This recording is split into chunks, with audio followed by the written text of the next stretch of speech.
Alors, les plaques de protection. Ce que je disais, les plaques de protection, c'est vraiment très simple. Elles sont là. Donc là, j'ai deux plaques de protection. Plaque de protection hauteur 500 et plaque de protection hauteur 800. Donc ce sont des paramètres du type. D'ailleurs, pour l'exemple, je pourrais m'amuser à créer une autre plaque de protection. On va la dupliquer et on va lui donner une hauteur de 250. Ça arrive assez souvent qu'on ait des plaques de protection 250. Donc là, je peux régler la hauteur de la porte et ici, je peux régler le matériau. Donc là, c'est de l'inox, mais je pourrais aller mettre du PVC, je pourrais mettre plein de choses. Donc c'est vraiment très très simple. Et on va tout de suite cliquer sur OK, voilà, parfait. Et ensuite, on va aller les associer à nos portes. Donc on va reprendre notre porte avec la barre anti-panique et on va lui associer une plaque de protection. Donc ça se joue ici, côté extérieur, côté intérieur, plaque de protection. Donc on va d'abord en mettre à l'intérieur.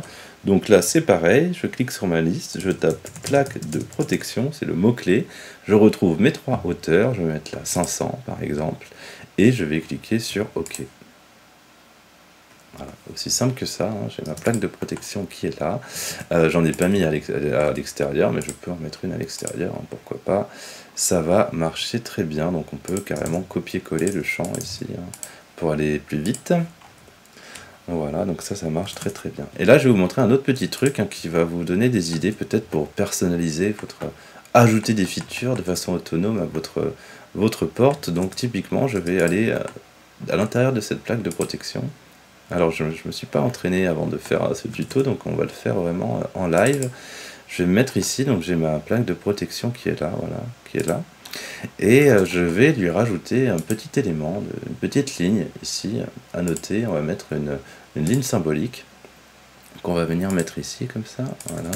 On va venir verrouiller à nos plans de référence qui sont là par exemple. Cette ligne, on pourrait lui donner une couleur. Alors qu'est-ce qu'on a? On pourrait inventer une sous-catégorie dédiée, pourquoi pas. On pourrait même mettre un petit symbole, etc. Ce que je vais vous montrer, c'est que cette ligne qui est là, je vais le faire, je vais la coloriser pour que ça soit parlant. Alors on va le faire, on va aller dans... Alors c'est où déjà? C'est dans paramètres supplémentaires. Non, pardon, c'est dans style d'objet. Voilà, on va rajouter une sous-catégorie. On va l'appeler plaque de protection, donc PP, voilà.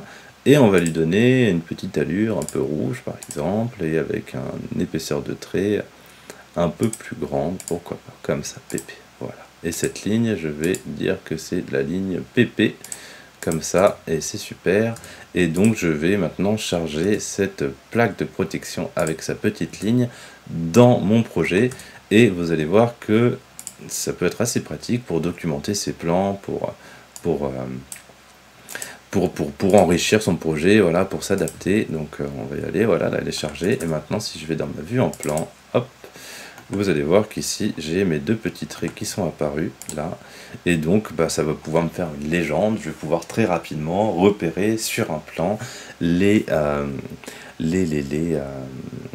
plaques de protection de mes portes. Donc j'aurais pu mettre un petit signe, j'aurais pu mettre plein de choses, mais tout ça c'était pour vous donner des idées, pour vous dire que voilà, vous voyez que c'est quelque chose quand même, c'est un système qui est agile et qui va vous permettre d'inventer vos propres systèmes pour